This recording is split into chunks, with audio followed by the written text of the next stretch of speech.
With Subaru just around the corner, and a whole new game mechanic coming into play, is it too late to jump into Genshin Impact?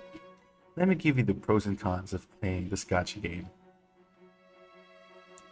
My name is Vice, and welcome to my channel, Vice Fam Gaming.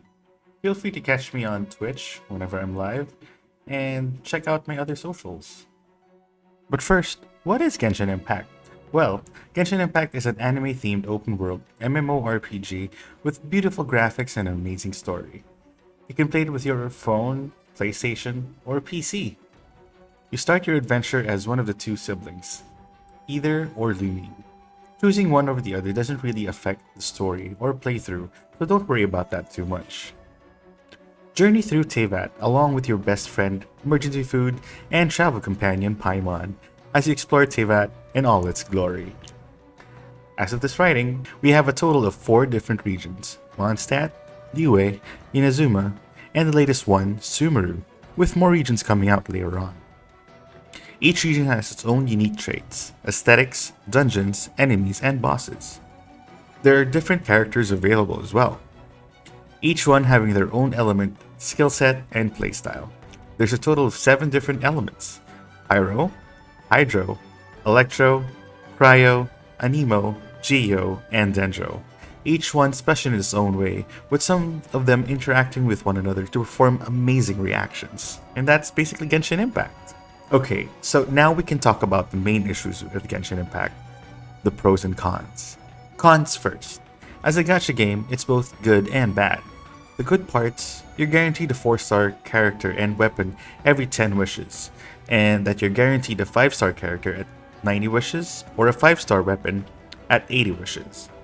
But the bad part, and which is actually the more glaring one, is that it's not necessarily the character or weapon that you want. That 90 guarantee for a character only gives you a 50-50% chance to get either the character you want or one of the standard banner 5-star characters. Yes, I am talking about you, Chi-Chi.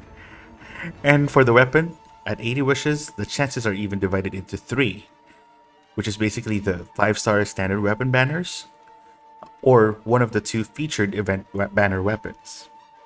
It's only until you get a total of 2 fates is when you can only guarantee yourself the weapon that you actually want. Another con is the endgame content, which is a lot of people are complaining about.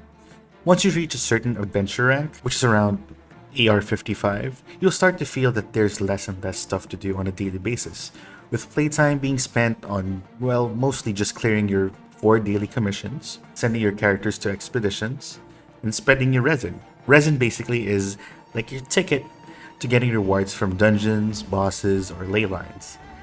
You're capped at 160 resin, and you get 1 resin every 8 minutes, which is actually a total of 180 resin for the entire 24 hours if you manage to use your resin wisely throughout the day.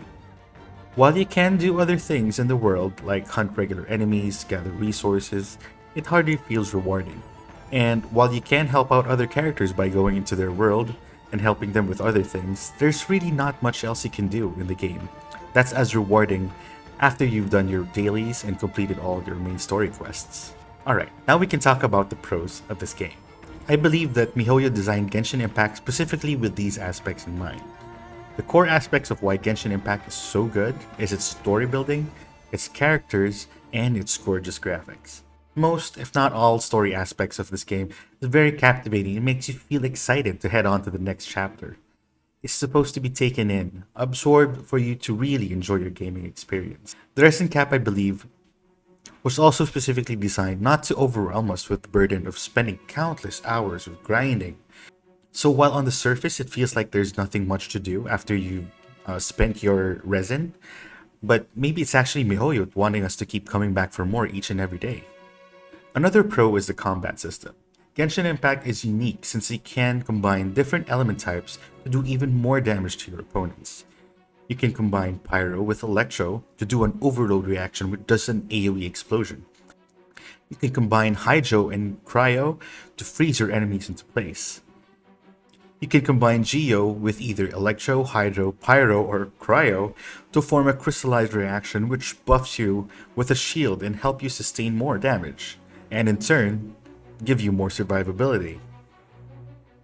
There's so many different reactions to help you boost your damage and defeat your enemies easier. So for a person who hasn't played this game, is Genshin Impact still good to play after 2 years of its release? In my honest opinion, it definitely still is. Though it's been out for 2 years now, there's never really a bad time to join this game. If you think you've missed out on previous events and character banners, it's okay. Reruns happen more often enough, and that you'll eventually be able to get the character you actually want. And even then, if you don't get the character that you want, Genshin Impact is still a gorgeous game, and still deserves to be played because of what it offers. One of the great reasons to join the game are the 3.0 character banners coming out. We have Tighnari, a Dendro Bow user. We have Zhongli, the best shielder and Geopolar user. We have Ganyu, a Cryo Bow user, and one of the best DPSs in the game. And Kokomi, a Hydro Catalyst healer. While each one of them have their own uses, in my opinion, the best one to pick would be Ganyu, as she can help you clear most of the game's initial content with ease, plus she's one of the best DPSs in the game. But a close second would definitely be Zhongli, because he has this amazing shielding ability, plus the ability to shred the enemy's elemental and physical resistances by 20% by using his shield. Just try to steer away from Tighnari, because you can't really farm his ascension materials not until you get to the Sumer region, which is going to be a lot of time because you still have to go through all the other regions in the game. So, are you considering playing Genshin? Let me know in the comments below. Considering tapping the like button if you like this, and subscribe to my channel for more videos in the future. I am planning to make a beginner guide in the near future, so you might want to check that out as well.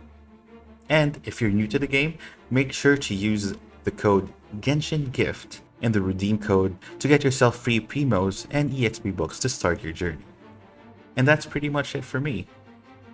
If you feel like I missed anything between the pros and the cons, feel free to comment down below. I would love to hear from you guys. And so that is it for me. This is ViceFam Gaming. I hope you all stay happy and keep smiling. Take care now. Peace.